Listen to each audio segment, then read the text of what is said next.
Hi, my name is Emma Quackenbush, and I'm going to be going over the steps and importance of a glucometer. This is from Taylor's Clinical Nursing Skills 5th edition by Pamela Lynn. So blood glucose monitoring, it provides information about how the body controls glucose metabolism.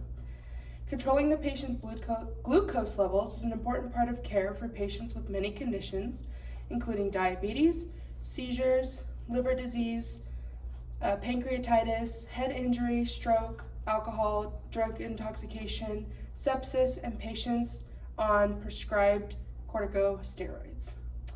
The point of care is done at bedside and is convenient because it's a rapid measurement of glucose levels.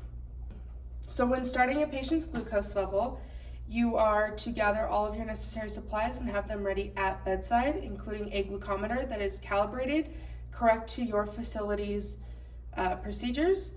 Your test strips, make sure that they are not expired, they say on the bottle. Gauze pads, gloves, and a lancet. Some facilities have different kinds of lancets. These are pressure sensitive lancets.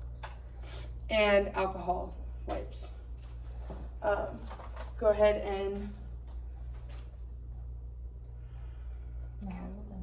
yeah, okay.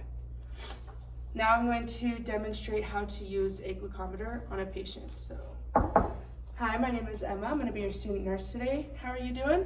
I'm doing good. How are you? Doing good. I'm going to do some hand hygiene with hand sanitizer. Can you give me your name and date of birth for me? Stephanie Brennan, 12/10/1990. Perfect, thank you. I'm going to go ahead and put on some gloves. And throughout the process, you want to inform your patient on what it is that you are doing. Stephanie, we're going to do a blood glucose on you today. Is that okay? Mm-hmm. Perfect. Alrighty. So you're going to start by turning your machine on and adding a test strip. Make sure your test strip goes in the correct way. Perfect. Now go ahead and give me one of your hands. Do you have a preference on finger? No, finger no. Okay. Just take an alcohol wipe and go ahead and wipe thoroughly for about 10 seconds where you're going to, all around the area of where you're going to use your lancet. Perfect. Give it a couple seconds to dry off. I'm going to prep my lancet. And like I mentioned earlier, this is a pressure sensitive lancet, so I'm going to set it on the side of the pad of the finger, not directly on the middle, but on the side. One pinch. The first drop of blood, when you're getting blood from the finger, you're going to milk the finger instead of squeezing or pressing on the site. So I'm going to go ahead and milk this spot right here. The first drop of blood does need to be wiped away from the alcohol that you used on the finger. Now I'm going to go ahead and milk the finger until there's enough blood to get on the strip.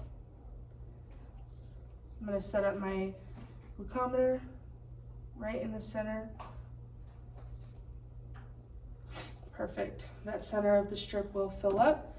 I'm going to take my alcohol or my gauze pad once again, and mind holding that for me. You do not want to use an alcohol wipe to wipe away the remaining blood and add pressure because it can be painful. Her blood glucose was 82.